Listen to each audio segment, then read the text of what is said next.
El Girona es el equipo de moda en primera división. Además, hoy debuta contra el PSG en Champions League, siempre con el run run detrás del tema del City Group. Pero realmente, ¿cómo ha llegado el Girona hasta ahí? ¿Realmente qué importancia ha tenido el City Group para lograr este hito? En el vídeo de hoy os lo voy a contar.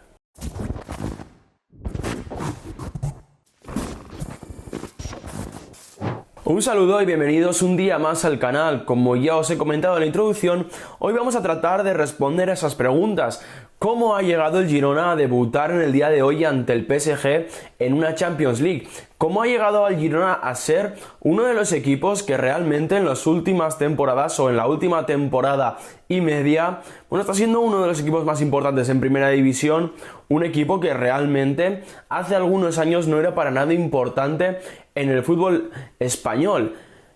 Pero para empezar, vamos a ir a poner un poquito en contexto cuál es la magnitud realmente de este Girona.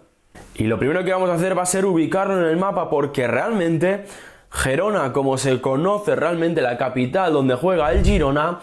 es una pequeña ciudad catalana de alrededor de unos 100.000 habitantes. Realmente,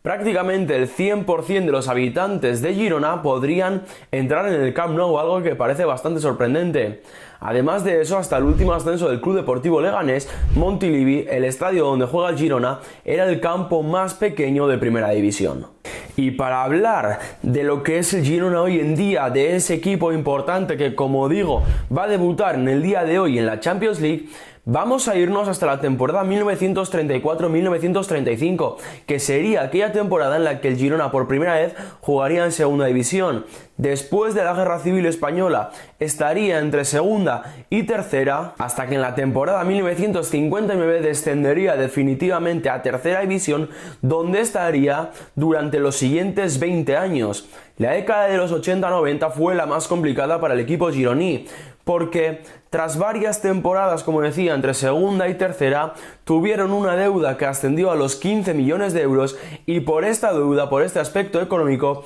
acabó descendiendo hasta la regional preferente. Tras solucionar aquellos problemas económicos, el Girona volvería a ser un equipo que estaría siempre entre segunda división B y tercera división, hasta que en la temporada 2007-2008, después de 50 años, el Girona volvería a segunda división, donde militaría las siguientes 9 temporadas. Entre ellas recordamos una temporada en la que pudo ascender, en la que jugó la final del playoff, aunque acabaría cayendo en un global de 4-0 ante la Unión Deportiva Almería. Y realmente, aunque deportivamente el equipo funcionaba bastante bien, se pasaron aquellas temporadas en segunda división entre ampliaciones de capital, cambios de propiedad y concursos de acreedores. La temporada 14-15 sería hasta el momento una de las temporadas más importantes para el equipo gironí, porque realmente, más allá de los resultados deportivos, habría un cambio de propiedad. TVS Fútbol llegó en algún momento para ser la nueva propiedad del Girona, un Girona que, como comentaba, venía de temporadas muy complicadas en el ámbito económico.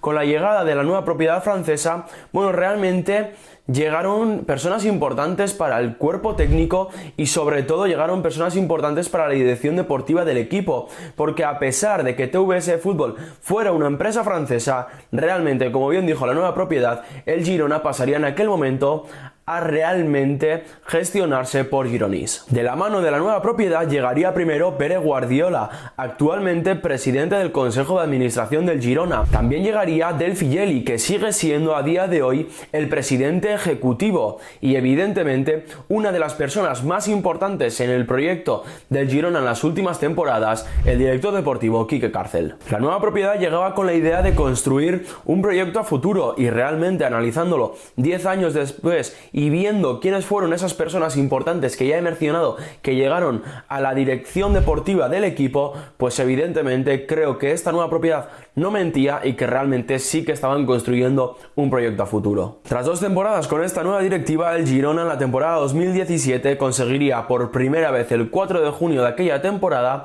ascender a primera división, aunque realmente lo más importante de aquella temporada y de aquel verano, más allá de ese ascenso, sería la aparición evidentemente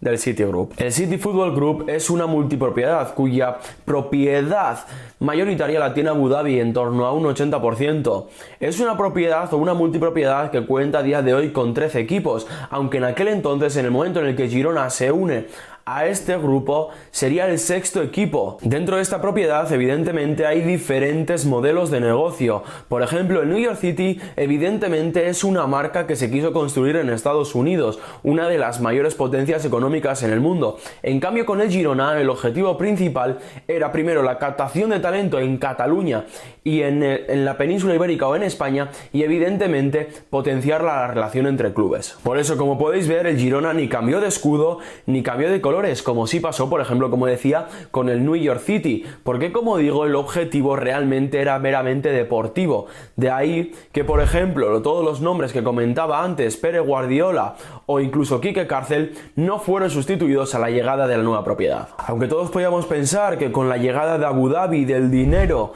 de Abu Dhabi, el Girona pasaría de repente a ser un equipo millonario y a hacer grandísimas inversiones, realmente no fue así. Las mayores inversiones del Citigroup llegaron para la ampliación de Montilivi y para construir dos campos que en aquel entonces el Girona necesitaba y no podía contar. Además, evidentemente, en lo deportivo, el Girona se vio reforzado por 4 jugadores en aquel entonces del Manchester City, entre ellos Maffeo Douglas Luiz o un ya conocido Aleix García, y esta ha sido realmente la tónica durante las últimas temporadas. El Girona se ha visto reforzado todas las temporadas prácticamente por jugadores, ya sea del Manchester City o ya sea de cualquier equipo del Citigroup. Y aunque hasta ahora el ser parte de una multipropiedad o de un grupo como este os parezca todo positivo, realmente también tiene sus partes negativas. Por una parte, el hecho de que el grande de ese grupo, en este caso el que sería el Manchester City, se haga con tus mejores jugadores, porque, por ejemplo, Pedro Porro salió de la cantera del Girona, pero en el momento en el que destacó y tras una muy buena temporada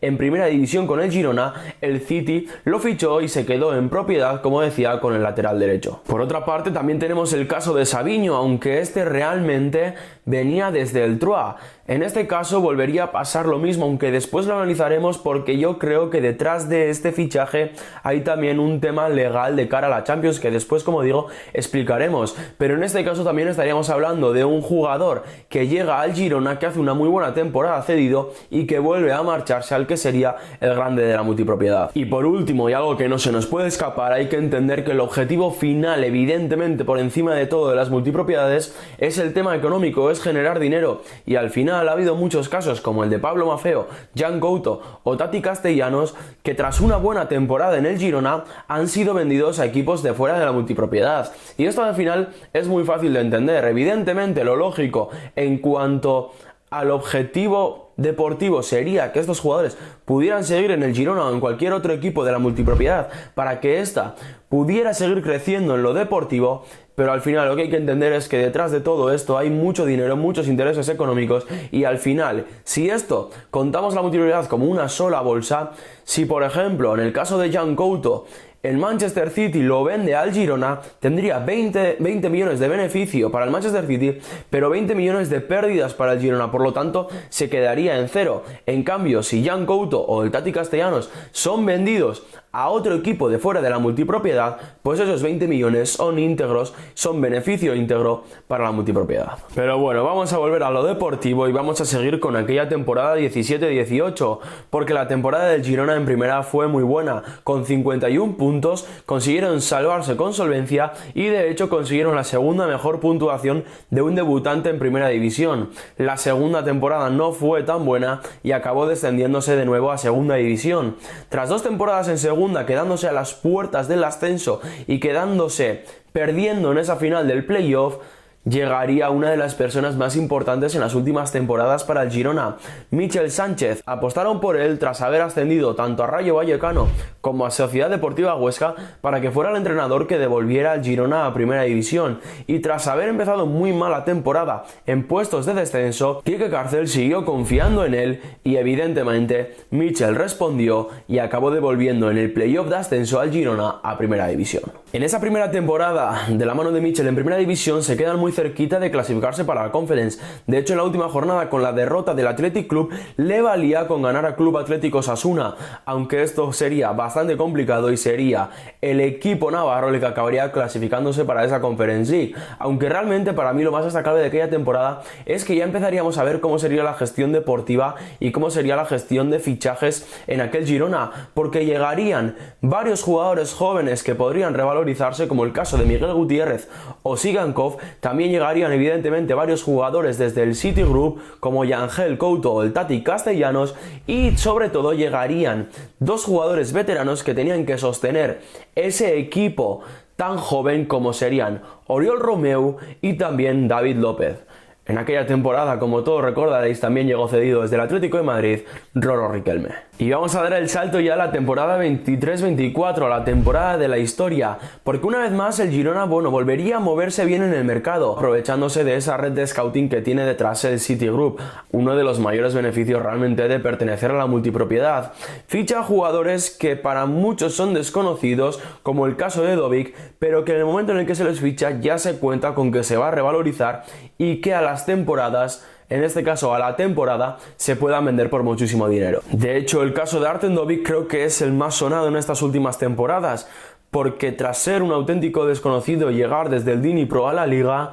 se convierte en el máximo goleador de esa temporada, en el Pichichi de la 23-24, y es vendido en este verano por más de 30 millones a la Roma. Y vamos a aprovechar este momento para ver un gráfico en pantalla, que ya lo podéis estar viendo, para desmentir de alguna manera que el City Group, iba a hacer una grandísima inversión y que iba a dotar al Girona de muchísimos millones para fichajes. Realmente, como estáis viendo ya en el gráfico, es bastante parejo el gasto y el beneficio en estas últimas temporadas, porque realmente, aunque podríamos pensar que el City o el City Group metería muchísimo dinero en el Girona, lo que podéis estar viendo es que realmente el Girona se ha movido en el mercado de fichajes en base a las ventas que ha realizado. Seguimos con el verano de la 23-24, porque junto a Artem Dovic llegaría un jugador veterano como Daley Blind, que ha sido y es a día de hoy muy importante para el Girona, y también llegaría cedido desde el Troyes, equipo de la multipropiedad, Savinho. El Girona, como todos sabéis, acabaría la temporada tercero y acabaría clasificándose evidentemente por primera vez en su historia para la Champions League. En este momento a todos nos surgió la duda de si realmente el Girona podría competir en Champions League, teniendo en cuenta que el Manchester City, la cabeza de esta multipropiedad, también juega la Champions. Realmente, según la UEFA, hay una ley que prohíbe o que no permite a dos equipos de la misma multipropiedad que tengan los mismos intereses deportivos competir en la misma competición, aunque realmente ya hemos visto que esto en las últimas temporadas no se ha cumplido. Tenéis muchísimos vídeos en YouTube que analizan este caso, por lo tanto no voy a indagar muchísimo más, pero como digo, hay una ley que dice que dos equipos que compartan intereses deportivos no pueden competir en una misma competición, y yo creo que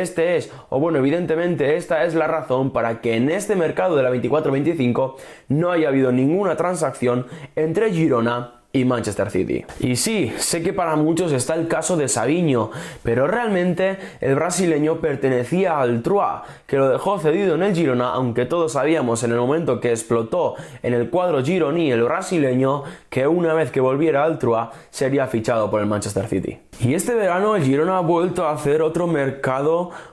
que va muy de la mano con el proyecto, porque han llegado jugadores jóvenes que pueden revalorizarse, como el caso de Yasser Asprilla, o jugadores que eran auténticos desconocidos, como Bojan Miovski. Se espera que tras haber perdido jugadores importantes, como el caso de Dovic o el caso de Aleix García, de la mano de Michel Sánchez se pueda hacer otra muy buena temporada en Primera División. No sabemos realmente qué va a pasar con el Girona en las siguientes temporadas. No sabemos realmente qué va a pasar en el día de hoy contra el PSG, ni si el Girona es un equipo que vaya a clasificarse para las siguientes rondas de la Champions League. Pero lo que sí es evidente, que con un buen trabajo y un buen proyecto, el Girona ha pasado del barro a la Champions.